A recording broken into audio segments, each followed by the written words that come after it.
నిన్నటించి ఒకటి ట్రోల్ అవుతున్నటువంటిది 42 ఉగ్రవాద స్థావరాలు మన సైన్యం కనిపెట్టేసింది.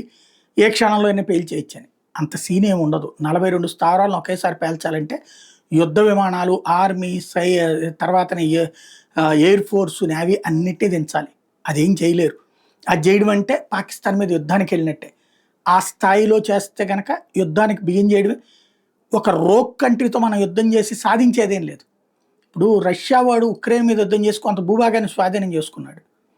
అక్కడోళ్ళు కూడా రష్యన్ పీపుల్. వీడు స్వాధీనం చేసుకున్న ఏరియాలో రష్యన్ డామినేటెడ్ ఏరియా అవి 70-80% ఉన్నది. ఇప్పుడు పీఓజేకేలో మనం ఆక్రమించుకుందామన్నా అక్కడ దరిద్రమేమో పాకిస్తాన్ని ప్రేమించేవాడు. అలా తీసుకుని మనం ఏం చేసుకోవాలి? పేల్చి వచ్చేసాం అనుకోండి, ఆ చావుల సందర్భంగా చచ్చినోడి పిల్లలో, చచ్చినోడి పెళ్ళామో వీళ్ళు మళ్ళీ తీవ్రవాదులుగా మారుతారు. కాకపోతే తీవ్రవాదుల్ని తుదముట్టించడానికి సంబంధించి అసలు వదిలేయం. మొట్టికాయలేస్తాం, తలకాయ పగలగొడతాం. మళ్ళీ కొత్త తలలు వస్తూనే ఉంటాయి. అది రావణాసురుడి తల లాంటివి.